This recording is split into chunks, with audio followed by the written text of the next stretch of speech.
Welcome everyone once again, my beloved audience. We are here once again with one last interview for this season. Here we have DM Neal from DM's blog. He has been hosting this podcast for quite a while, but he also does many other things. So welcome, Neal. How are you? I'm doing good. I was going to say before we got on, as long as I'm in the air conditioning, I'm doing all right. If I'm not, I'm pretty frustrated about that fact. But it's working in my house and it's working at work. So This week is going fine now. But yeah, so I do a lot of D&D stuff, but I am also doing a podcast called Whelmed: The Young Justice Files, which is all about the TV show Young Justice. We actually just got done doing all of our review shows, and out of just pure serendipity and absolute graciousness on their part, the two producers of the show, Greg Wiseman and Brandon Vietti, are coming back on for every episode to break down things from their perspective, which is just wild. Wow. The kind of thing that, like, when you start a podcast, you just hope anybody listens. You don't envision that the people that created the show that inspires the podcast to be the ones that show up and then eventually become someone that you consider a friend, and they're like, well, you guys just want us to come on and we'll just talk about all the episodes?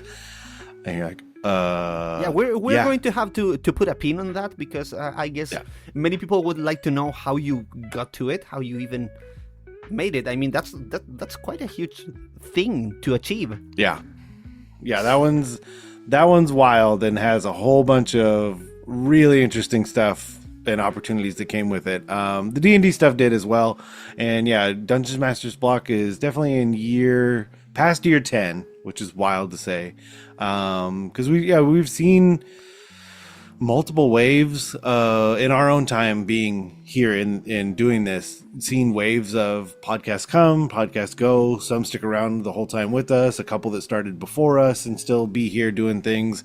And so definitely rode the wave and still riding it as long as we can, because there's still people joining today. I mean, I'm sure, and then with all the new stuff announced, there'll be brand new people trying to do D&D tomorrow.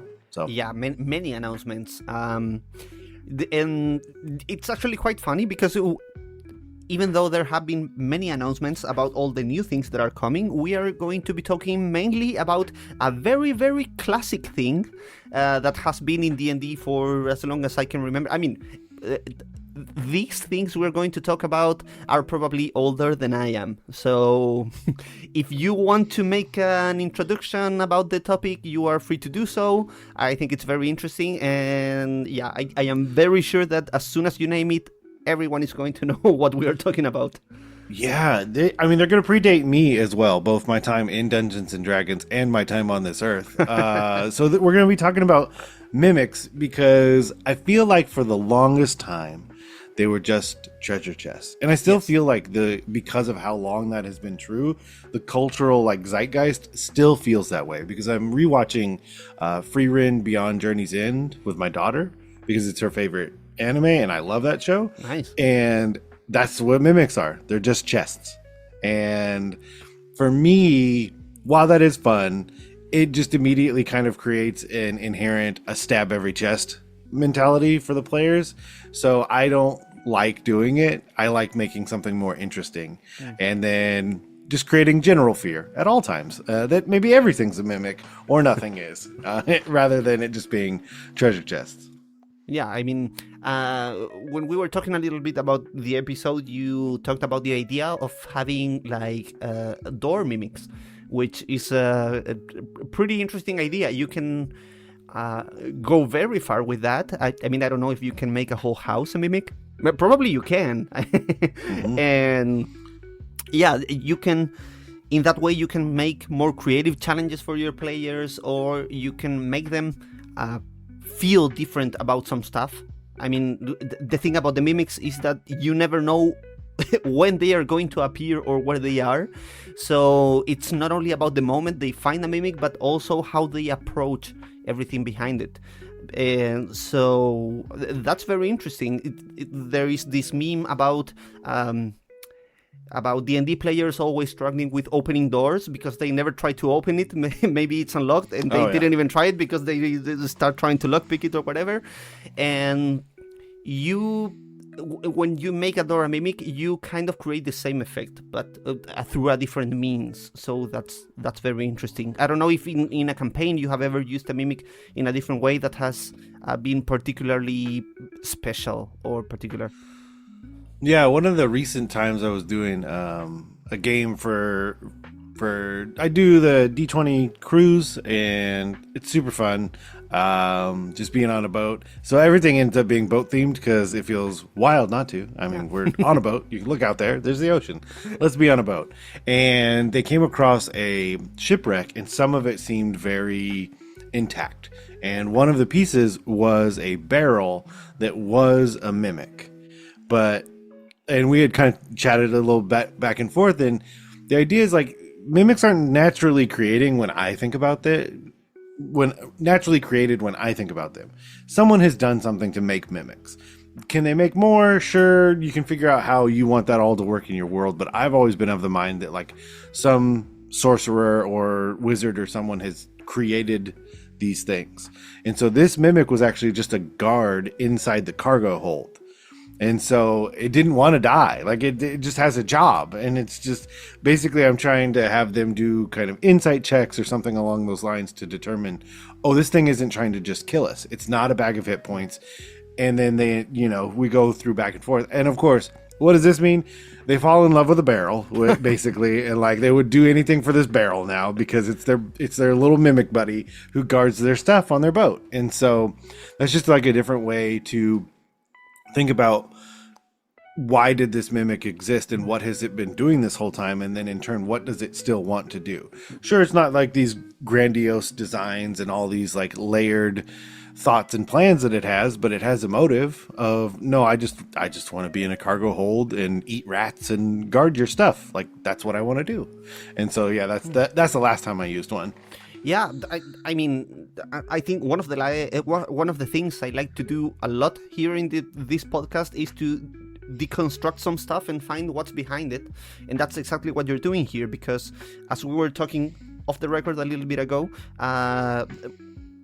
all monsters are also, I mean, or at least most of them are living beings, and as you said, they have a motive, and some of them want to survive, some of them want to rule the world or whatever, and we kind of never think about it. We many times think about all the enemies in a very gamified way, like, oh, if I kill this, that's experience, if I kill this, that's loot.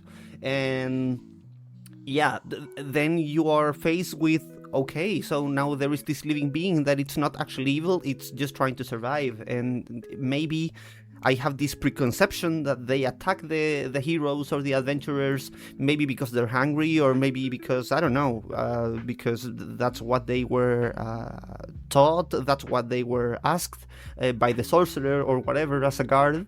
But maybe they don't really want to do it, and that's perfectly fine. And then you realize, oh, so this can have a whole other layer of depth that was always really there. It was just never exploited as such. And that's very interesting, because at the end of the day, I think these are the moments that one ends up remembering for a long time. Like, oh, I remember 10 years ago I was in a D&D campaign, and I fell in love with a barrel that was a mimic. And that's just so, like, yeah, those are the moments that one cherishes. Yeah, the other time and this like gets into the whole idea of like, what do you want mimics to be in your world? They can just be a one-off, so like, certainly. But the other one I've heard of before is using it where they're a coin.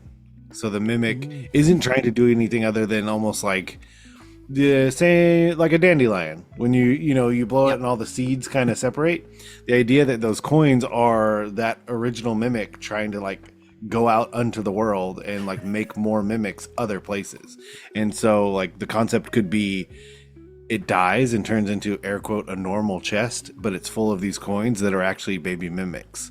And then the players, unbeknownst to them, have now created this mimic epidemic because they've just been using these coins at every town they go to and just basically planting seeds for more mimics to just take over. Okay, I might be stealing that one from you. Let me write it down because that's Yeah. that's amazing. But yeah, how do you come up with these questions? I remember one of these Wired videos, like some kind of interview that Brennan Lee Mulligan did, and he said that he found the most interesting to think about mimics having been creatures that evolved, and they could only evolve because there were enough adventurers for them to basically feast of them. They had enough sustenance from them to evolve as a separate species, and that's like a different origin story than the one you have, but you can only come to these conclusions, which have consequences, like what does a mimic want, if you make the right questions. So what do you think pushes you to make these questions? Or do you remember when was the last time you thought, okay, maybe I have to think about what the origin of the mimic is or what it wants, instead of just saying it's an enemy? Yeah, I think some of it's going to definitely be like spending a lot of time with IT work, because a lot of IT work is based off of if this, then that statements. Yeah. And so if a mimic can be a treasure chest, then what else can it be? Is where my brain goes a lot with a lot of things like that. Because I know, what was I talking about where it's similar? We had recently done an episode on gnomes, and one of the like base things about gnome history, the way that Garl Glittergold created them was like based off of this gem, these gnomes were created. And immediately like my brain goes, okay, so what does every gem make for gnomes? And that's wildly unnecessary unless I need it. But I think the same, because I think it was diamonds were one, emeralds were another. But there's a lot of gems in the world, so if I go through that entire list of gems and think of what kind of gnomes could I make based off of it, I use that same mentality with the mimic of like, if it could be a treasure chest, and especially coupling it with your idea, because my first thought was like, what would a modern mimic be? ATM, 100%. It would be totally. An ATM, because 100%. Everyone's gonna go there and try and get their money out, and then boom. People put their hand in there, like putting the card, and then taking out the money. Like it's the perfect item, the perfect object to try and bite people. Especially with the in larger cities here, like in America, in really big cities, the way that the ATMs are, they're like closed. They're basically like closed units where you'll go in a door and it's not a very large room with just the ATMs. It's to keep it secure. Yeah, we have some of those here too. What a wonderful place for a mimic to be, just in this one tiny room where you're probably by yourself, and then boom, you're gone. Yeah, you can't escape. And then, I mean, if the mimic is clean enough, you don't even leave any evidence. And then, and many of these, at least here, are open 24/7. So you can pick a person at 2 a.m. and nobody's even on the streets. No one sees anything, and then gas pump. That's my other thought. Then, gas pump, because everyone's showing up. And I actually know that from I played a ton of Pokemon Go for a long time. Oh, that's nice. In its earliest days, before they were adding all the like Pokestops and the gyms, it was even before gyms were added. Wow. The back end layer that they used was from a previous game called Ingress from the same company. So they already had the foundation. That's why the Pokemon went to them, because they already had a lot of the technology. But if you went to a gas station, like random gas station, let's say you're taking a long trip, you would go there, you would open up Pokemon Go. There's no Pokestops, there's no gyms, there's no nothing. But there'd be a bunch of Pokemon, because it's all based on cell phone data usage. And there's all these different cell phones, because as soon as you get to a gas station, what do? You pull out your phone while you're waiting. And so there'd be all these mimics all day, especially like a way out of the way. Now we're just making a horror film. That's now what I figured out. Like a way out of the way gas station is just the pumps are actually mimics. Yeah, so this is like for a Call of Cthulhu campaign with mimics. But this is the kind of like thought process that goes through my mind. So if I can answer that, yes, that's true for a gas station, what happens if I try then to reverse engineer that backwards?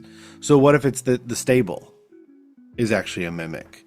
And the mimic is not going to kill those horses because the mimic wants those horses to bring people to it. Yeah. So it knows enough to know I shouldn't kill these horses because if I leave them here, people will think that they can come by them and then I will just take them instead. Yeah. Wow. That's very interesting. I had never actually thought about modern day mimic. When you presented the exercise just now, the first thing I thought was phones, of course, because phones are everywhere.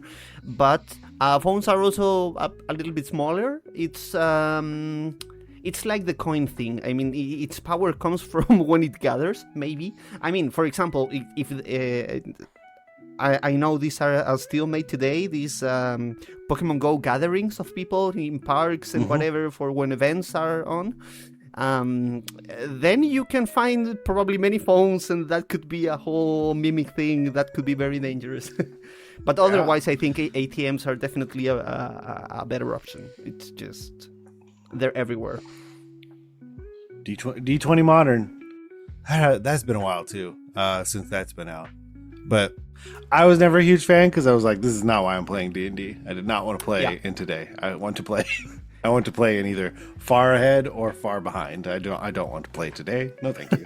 Do you have any other systems, games, or settings that you like a lot? So I have played quite a bit of the Powered by the Apocalypse style games. They are tough, honestly, at times to run, just because if you are coming from D&D, as a person running the game, you are not asked to roll very often. Totally. In fact, you may not roll at all, and that is difficult. If you're just moving over, it's going to feel like you're not doing it right. I say that as a person, like, I can't shake that feeling all the time because I'm like, am I doing, in your head, you're like, I think I'm doing something wrong because I'm not rolling, but you're not, you're doing it all 100% right. Cause even when you attack, you're not attacking. It is that they are defending. Yeah. And so, it's always player facing roles, and that feels and weird. So I've actually run Masks a few times, which is Powered by the Apocalypse, again, back to the Young Justice thing. And again, and this actually might be a little bit of a segue into some of the other stuff that we wanted to get to, but I've had the absolute privilege of, the guy who wrote Masks is the one who ran it for me. So it was Brendan Conway. And then he was doing, Magpie Games is now doing the big Last Airbender RPG. And so there was that. Another game that I really, really like and hasn't got a ton of love post being produced is Phoenix Dawn Command, because basically your character is a deck. And so like you're deck building as you're leveling up. So you have a hand of cards, which means you can always do something. And if you get the right, if you draw the right hand, you can really do something amazing. Wow. And then if everyone else is kind of draws all the right things at all the right time, you can do something truly epic. But the level up mechanic for that system is death. Because like a phoenix, you are coming back. And your level up is based on the death you had. So if it was like a death for defense, like this, you defended someone while you were dying, well, then that's kind of the level up that you'll do is based on defense. Okay. Yeah. If it's because you were like the barbarian and you just ran in and, you did a bunch of damage, but you also died, well, then you'll level up more that direction kind of thing. So, but yeah, that one's super, super fun. Yeah, it sounds kind of game boardy. I had never heard of it, but it sounds really, really interesting. Do you know where can I find that digitally? Is it on itch.io? Yeah, so it should be Together Games, because the person who wrote it was Keith Baker, who did Eberron. And yes, I also did learn to play Phoenix Dawn Command directly from Keith Baker. So okay, yeah, I think we can't avoid this anymore. You have to tell us, how are you getting to know all these people? Because you also told us that it's not only, you told me earlier that it's not only these two, but you have actually met quite a lot of important people. And I know that TTRPGs are a niche where, I mean, it's not the same as getting to know, I don't know, like a huge rock star. It's kind of easier, but still, most of us don't really have access to all these amazing creators and be able to sit with them one-on-one in a table. So how? Give us the recipe.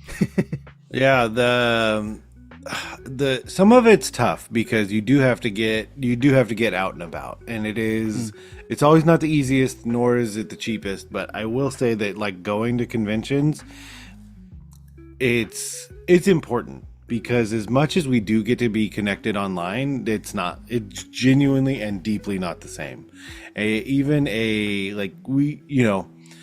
You and I could sit here and have hours and hours and hours of conversation, and there is something to be said about you and I sharing the same physical space at a convention, even if it were to be for a half hour. Yeah, and have like an actual face-to-face conversation in the same actual space. And that's the point at which we figure out how tall we actually are, because we don't know until we get there. This is what I also figure out every time. I'm like, oh man. Yeah, not that I care in any way. I'm just like, it's just, yeah, and not that I care in any way, but I'm always just like, boy, these people are so much taller than I am. Oh yeah, not that I'm like super short, but I'm definitely not. I'm not that tall. Just a small comment. My dad is a psychologist, and one of the fun things he said that happened to him when we were in the pandemic and the whole thing is that he was talking to people. He was working with patients that were always, of course, wearing masks. And then after the pandemic ended, then he noticed many of the people had very different faces to what he thought they actually had when they took their mask off. It was like, wow, so this is how you look. That's very different to how I had imagined. I had that too. Yeah, because I was I remember going through that, and I genuinely remember a moment where I had been working with this person out at like an outside event for hours and hours and hours, and we go to sit down for a meal, and obviously now we're gonna be separated, take the mask off, all that, and not in a negative way, but just a genuine thought was like, oh, that's what your face looks like. My brain did not give you any of that. Yeah. Totally. I mean, my brain was unkind, because I was like, oh, you look much better than my brain thought you did. My bad. Yeah. I mean, going back, it's totally true. Probably sharing a beer or a soda for 15 minutes together in a bar would let us know each other way better than 5 hours talking through the camera, because it's just different. The proximity, the body language, the everything is way different. Mm-hmm. I think the other really big thing is there's a level of being genuine that you have to have it. And I don't think that always happens, especially once you're starting to interact with some people at that next level. And some of it just comes from just really basic research of the people that you're trying to engage with. Because making small mistakes about some of the stuff that they have or haven't done is really important, because oftentimes when you talk to the TTRPG creators, it has a tendency to sometimes be their life's work that you are talking about. So knowing what they've done or what they haven't done and being able to actually communicate back and forth about those things is really, really important. So yeah, do your research, especially if you're ever bringing people on. The internet's out there. It's going to give you everything you could want, and then probably too much more. So that's another really big thing that I've done. I've actually had that recently. We won't get into too many of the specifics, because basically the initial interview felt like a little contentious, but I think that's because it was going through the person was going through a bit of a press junket, and they were doing a lot of interviews, and I could quickly tell that it was one of the things that that the people that they were talking to hadn't done a lot of their research. And surprise, when I was given a press copy of the book to be able to talk to this person about, I read it. I know that sounds crazy, but I did, and I read it. And so then I was referencing directly referencing page numbers within the text, and everything changed in that moment. Everything flipped over to basically be like, oh yeah, and then like they've contacted us again and things like that.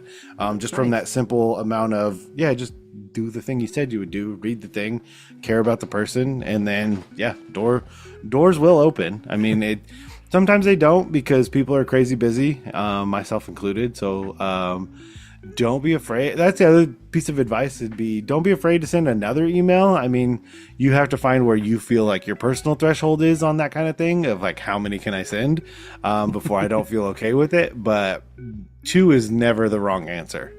I'll tell you that much. Only sending 1 and not getting anything back is going to be the wrong answer. Because it happens. Do you get caught by their spam filter? Do you just get looked over because they're getting so many emails? Did you just hit them at the wrong time? I've had it where like I've just reached out again and then, or they'll circle back on and then it'll be months later and they still reach out. So yeah, wow, that's actually a very valuable piece of advice, and that's a mistake I have made, and I have made recently actually. I mean, some of the people I have had in this season in Creative Contraband, you are the only one I had already worked with. I had invited a couple other creators, but I had reached out through other ways. Sometimes we had some small talks in YouTube comments or stuff. But I also reached other creators that I had never talked to, and they didn't answer, and I was like, okay, I mean, if they are not interested, it's okay. But now after listening to you, I am 100% going to send a second email, at the very least a second email to them, and then if they answer, it's a big win, and it's really not a huge risk. Like, what's the worst that can happen? So that's definitely something I'm going to fix. Yeah, because I had one where I reached out and it was a little bit of a reach of like, it's not quite in our direct wheelhouse. It was a larger YouTube person, and I reached out and I was like, hey, basically, I love your content. I watched all the stuff. I think it'd be really interesting if you came on and discussed X, Y, and Z with us. So it's also not like, please, also double check and make sure your email doesn't feel like it was written by AI. Like, just write your own. But basically, like, look, I love your content. I've been watching your content for a while. Here's what I kind of love about it. I think it would be interesting for our listeners to talk about this kind of thing if you're interested. Relatively quick response was, I deeply appreciate it, but I'm super busy right now. Which is awesome because some people just don't even take the time to do that much. So even getting that response was like, valuable, cool. Yeah, and then maybe I circle back, months later down the road when I'm, when we're back to getting guests again or something like that, and always keeping them in mind because it wasn't a no, it was just a no, not right now. Mm-hmm. Yeah, that's for us content creators, which I know there are many smaller content creators out there trying to do stuff. Many of them are game masters. I follow a good couple of them. Some of them have been here in the show, and I think all of these advices are pretty valuable because many times we don't know how to approach these people either digitally or physically. So we just had a quick detour with this mailing stuff, but I want to go back to the convention thing. You talked a little bit about meeting people over there and how has been your experience in the conventions.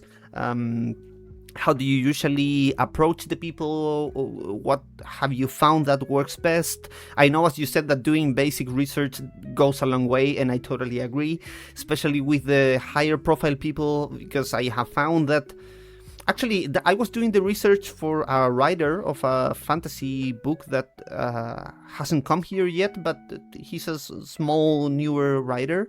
And I watched a couple interviews that he had, and it was 3 or 4 interviews that I watched, and they were all exactly the same. So, who are you? How did you start writing? What is the book about? And how did you come into that topic? And I know that might be interesting sometimes for the viewers, but I feel that if you're interested in the person being interviewed, you already know that or don't want to know about that. I mean, I feel it way more interesting to know a little bit about, I don't know, some other stuff. Get creative, have a really customized interview. Don't go for the usual generic questions, because at this point in time, we are all bored of listening to that. So Yeah, I've had to push back on that kind of thing a couple times, in a couple different ways. Is one of like just not the other side not fully understanding what I'm asking for from our like the format of our podcast, Yeah. and for much the same reason that you're bringing up is twofold. When I think about an episode for us, is that one, my preference would be that the main content of that episode is applicable for a long time. That like, let's say we, mimics. Any, because the way we talked about mimics right now wasn't like in 5e. Yeah, They true. have this many hit points and this. So if someone were to find this episode 5 years from now, the stuff that we said about mimics still remains applicable to them using mimics in their game. So like I have a big push towards that. I mean, admittedly, like if you are really going for just like absolute raw numbers, this is not the mentality. It's not. Yeah. This is it's a slower burn with this. If you are looking for raw numbers, you're going to say something like, these are the 5 only ways that you can ever use mimics, and if you don't, you're stupid. And then you have a weird thumbnail on your YouTube video. Yeah, and lots of news and stuff. I feel that news, Yeah. like, okay, what happened yesterday, or 2 hours later after the news, you already have the clickbaity title with the news, and that hasn't even evolved or anything. Yeah, I would guess that it brings up the most views, but quality-wise, yeah. Yeah, and that's the interesting thing is it's not that I'm not aware, and it's not that I don't have opinions, and it's not that I don't think about those things. It's just that's not what I make when I do these episodes. And it's really for that reason, because secondarily with the listener base, it's often that like if it's too much about a product, like they don't like it. They don't want to tune in for an hour worth of a pitch. And so that's why I've been really mindful of making the upfront, the interview section straight up has a question of like, what are you working on? Like, here you go. Like, here's the opportunity. But then when we move into that next section, and this is often how I frame it if I get a lot of pushback, it's like, look, we are talking about a product. Let's say you were making a book that was called Mimics Are Us, and you're just talking about all the way that you want to make mimics. And so the big thing about the interview section that I have at the front is you should talk about your book. It's coming out on this date. It's from these publishers. These are the ways that you can get it. You follow my Kickstarter, blah, blah, blah. But then when we move to the next section, it needs to only be about how we're using mimics in our game. And now, obviously, I'm asking you, the author of Mimics Are Us, for your opinion on it, because you just spent all this time and effort that I didn't do, talking and learning about mimics. So obviously you have the opportunity to go back and forth on the product, but ultimately what I'm trying to gain is a good conversation that someone could use years down the road. Because admittedly, like our back catalog gets just as much download as anything else. Like our new like older episodes will get as many downloads sometimes as newer episodes, depending on like the time of year or certain topics or things like that. So that's just been a personal thing. Like I said, if we are doing just raw numbers and that's 100% what you're trying to go for, This is not the way. You gotta play in a way different sandbox. Which like I don't like I said, I don't besmirch anybody that does that sort of thing. It's just not where I'm at. That's when I came to the How to Be a Better DM team and I kind of pitched this segment of Creative Contraband, I found myself, I was and am a big fan of the work that the rest of the guys do in the team, and basically for the same reason that you're talking right now. I mean, you can go to the videos or the podcast episodes of 2022 and they are very valuable today. And when I go to our Spotify creator dashboard, most of the comments we get are in very old episodes like 2023, 2024, and we wouldn't get that if they were just news and that kind of stuff, and this was updated, because that gets old after a while and it loses all interest for the viewer. But because we are based in this kind of general knowledge or tips or advice way, then it stays valuable through time. And sometimes I wish I got as many comments as some episodes from 2023 do, but that's very okay because people are still engaging with the content. So yeah, it's, I guess, two different ways of working. And this way of working has also had like many upsides for you. You told me about some very big names you had shared time and space with. What would you say is like the biggest stage, or maybe not name if you don't want to mention it, but what would you say is maybe your like highest achievement from a PR I forgot the word, point of view, I guess? Yeah, so I mean with the D&D stuff, one, I quickly learned, like, if they ask if I'm near LA, the answer is yes. The answer is not really yes, but the answer is yes. Always say yes. It's what the Ghostbusters line. If they ask if you're a god, you say yes. So they had asked me one time, was like, oh, are you near LA? And for me, it's really about what part they're asking me to drive to, because I'm north of there. Okay. And so if they're asking me to drive to the northern part, like Hollywood, Burbank, things like that, it's pretty achievable. But the further south I need to go into LA, the longer and longer and longer that will take me. So it really changes based on literally where in that city they want me to go. And so I said yes. And then what I ended up finding out was it was this like showcase event for the Rick and Morty starter set. I get there and it's this giant brewery barcade thing. They literally have the brewery vats in the middle and like skee ball down the side. They check me in at the door and they're like, oh, okay, but we're not in here, we're in the back here. I'll show you. And they walked me through, and it's literally a private open bar up in the back area. Wow. And then they had 2 tables set up with celebrity DMs running the tables. One was Dan Telfer from Nerd Poker and with Brian Posehn, and then the other was Kate Welch because she had helped write that, and they were running 2 tables for a bunch of people that were there. And the long and the short of it is, like I had mentioned, I had at the time D&D had a PR company that they were working with, and all my previous business stuff, I was like, oh, a PR company, great, I know how this works. I just got really connected with them and was just really appreciative of the work that they do, because I know that that's a really, for me, understanding that that's an unsung position a lot of the time, that they're just doing work that no one really says anything about. Yeah. So I was always just kind and appreciative of like, hey, thanks for all you're doing, because I don't get any, like everything you're doing is benefiting me. I know, I do understand it's a two-way street, and the things that I do when I talk about these things, like it benefits, and I understand that back and forth.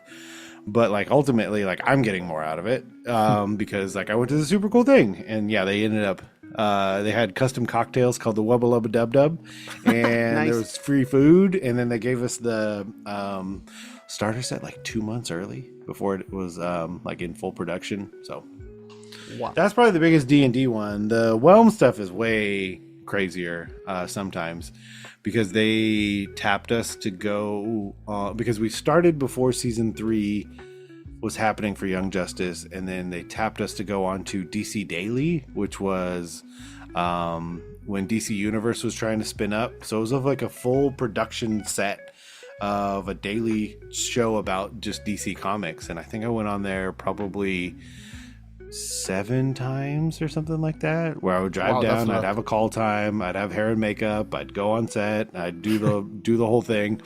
Then they had us film several episodes that were like Mystery Science Theater 3000, where you're kind of like commenting on the show as you're watching it. And so then like I would pop up as one of the like commentators on some of the episodes.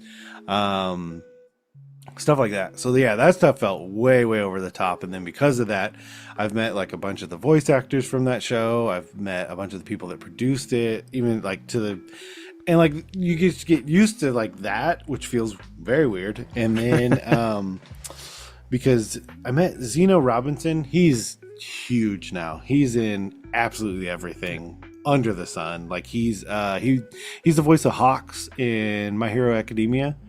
Yeah, And not my girlfriend anymore. My spouse, my wife, Nice. studied voice acting. So yeah, I have gotten to know a lot of that work through her, and yeah, yeah. Yeah, so I one time we were just at lunch. I was like, Zeno, I have an extremely self-serving question I need to ask you. He's like, what? I was like, so my kids just started watching Craig of the Creek. I know you're a character on there. Can we make a video? And so we were just, we're at lunch, and I was like, hey kids, I just wanted to let you know, I was just sitting here with Zeno, and then he like immediately jumps into his character voice from there. And then my kids are just like, rah, like freaking out. And then when I get back home and they're like, oh, Zeno's on this episode. Rah, rah, rah, rah. So, again, it all comes down to like this genuine thing, because like at the same time, like whatever I could do for them from my own perspective, we would do as well. Like there's like things we've done to help them in like certain avenues, because admittedly, like Comic-Con tickets are real hard to get, and maybe we had access to some, and we were able to get some for them one year where they otherwise wouldn't have been able to.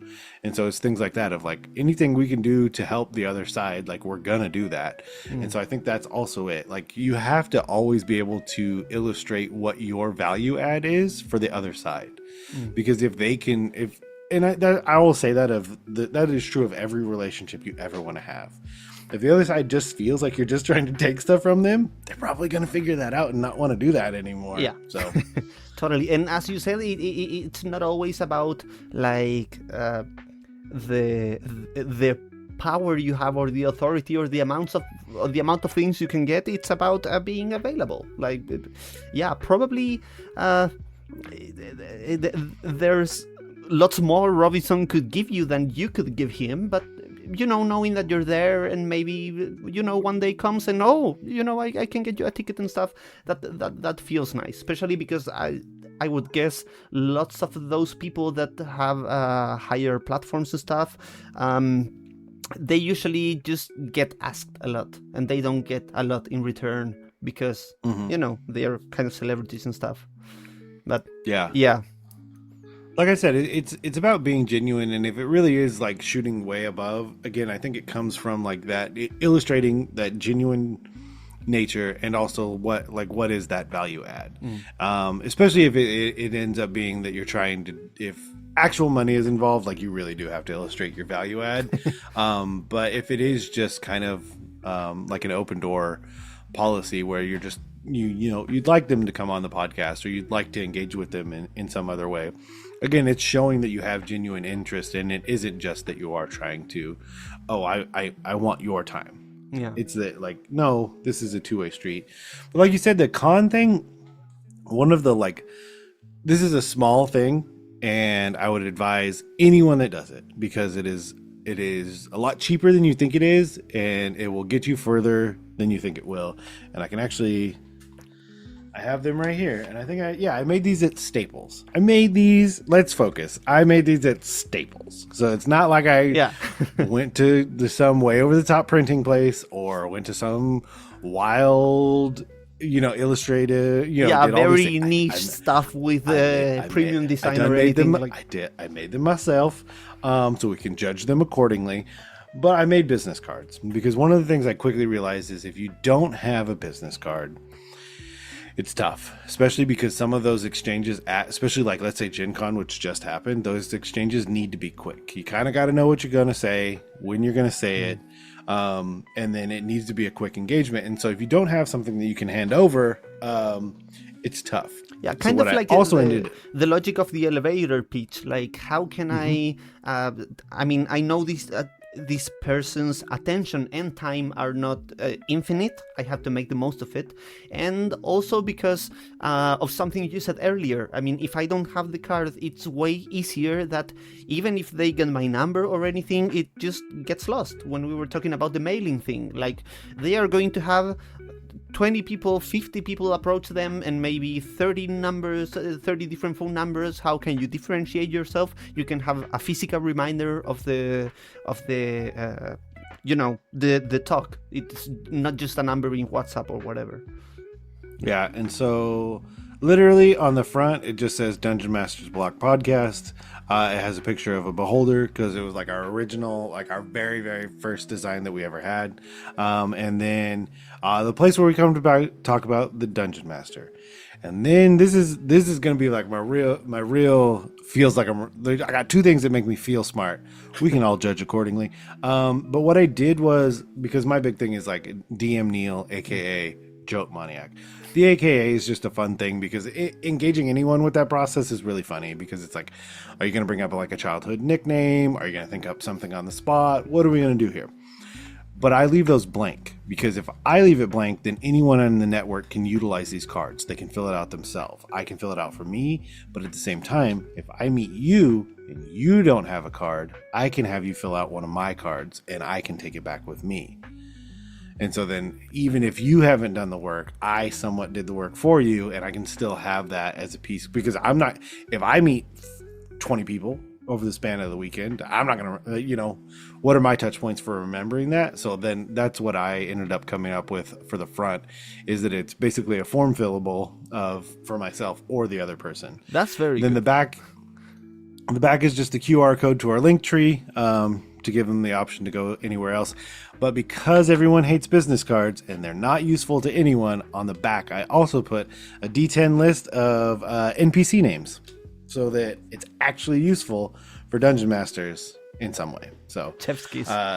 Like I said, value add, and it's just super simple. I have a program that I've used for the better part of like 15, 20 years now, that it's called the Ever-Changing Book of Names, and you cannot get it anymore, I have found out.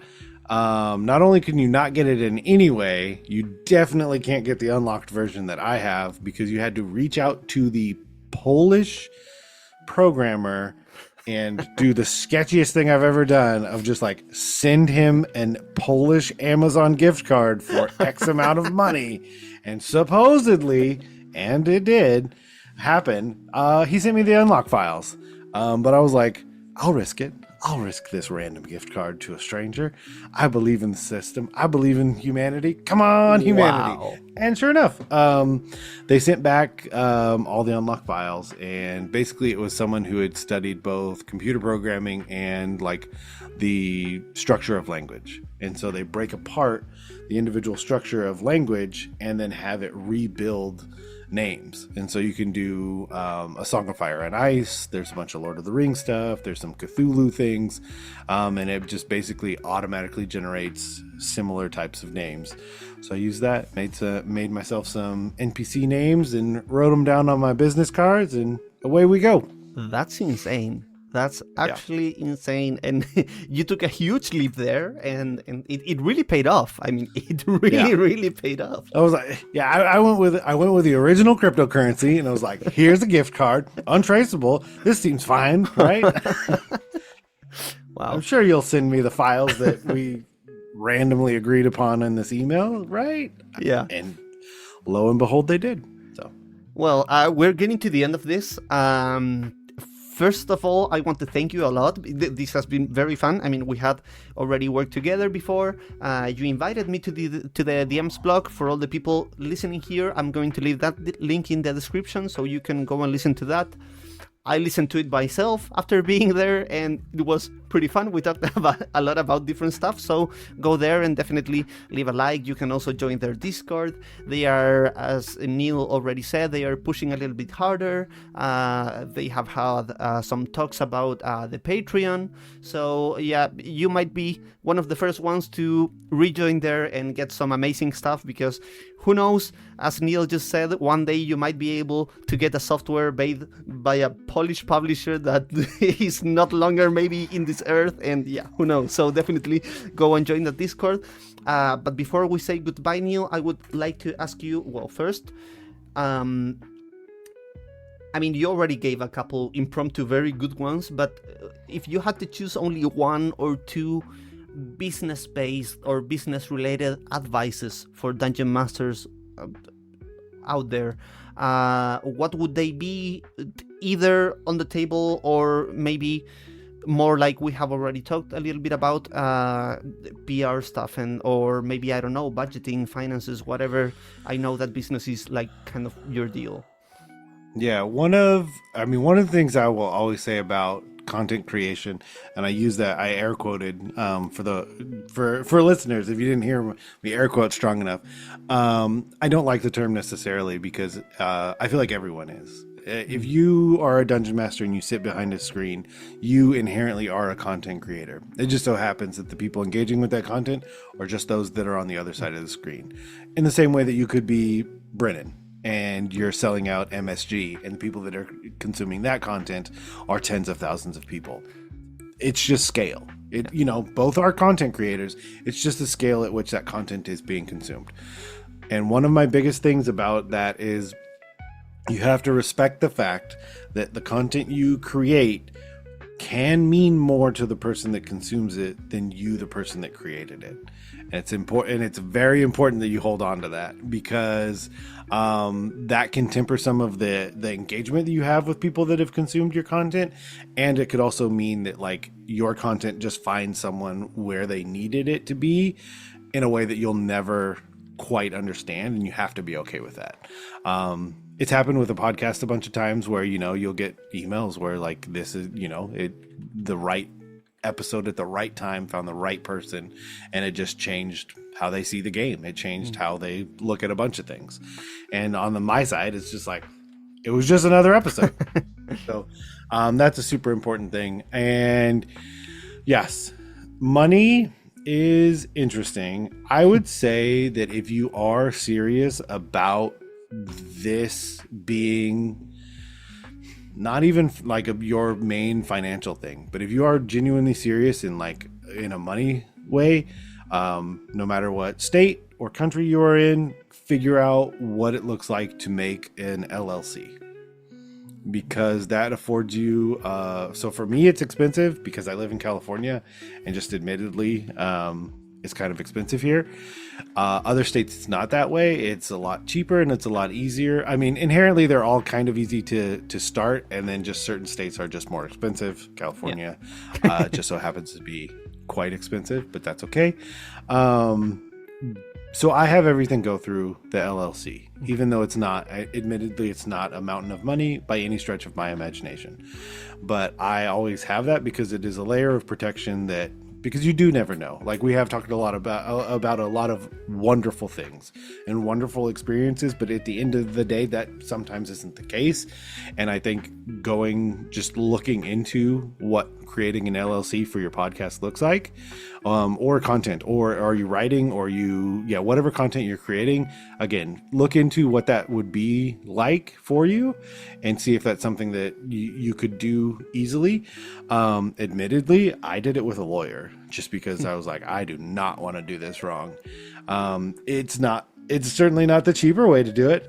You can do it online, and I think it's a little easier, and there's a lot more information available than when I did it originally. But just for my own safety and concern about it at that time, especially because it was podcast related and they weren't just as everywhere as they are now, I ended up going through a local law office to initially create all my documentation for the LLC, because again, you never know what could happen, and having that additional layer of protection just on the wild off chance that something were to happen is a really comforting thing to know.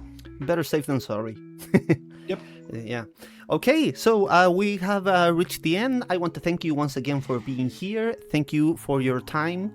And now the floor is yours in case you want to add anything else. And also, please let us know where we can find you, what we can find, and how we can reach you if anyone wanted to. Yeah, so Dungeon Master's Block is all about D&D. And then, like I said, Whelmed, the Young Justice Files is all about Whelmed. All about Young Justice. And right now, like I said, we're going back through it a little bit of a slower pace because getting Greg and Brandon at the same time is not the easiest thing in the world. So a little bit of a slower, more lax kind of pace, where our original episodes were extreme deep dives into what the show was, how it was made, and things like that.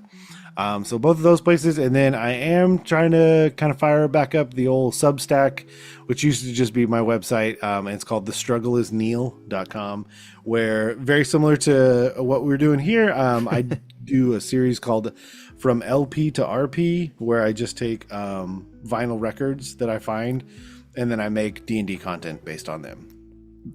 Amazing. So, if it's the album art, if it's lyrics out of it, if it's something that I find in like research based on production, just something like what about this album inspires me to create some sort of content, and then I just make a little 5e, like, is it an item, is it a spell, is it a monster, something random on there, and then I just post it there. Okay, I mean, I'm going to need to have you back for an episode fully about that, but that's going to be for another day because our time is over. Thank you very, very much. It was a lot of fun for you, audience. You can, this is going to be a video podcast, so you can listen to this on Spotify, or you can download it, or you can watch it. Maybe it's going to be on YouTube too. Remember to go to the description. You're going to find our Discord and Neal's Discord with DM's blog and some other stuff that you're going to enjoy a lot. So thank you once again for being here, and see you soon.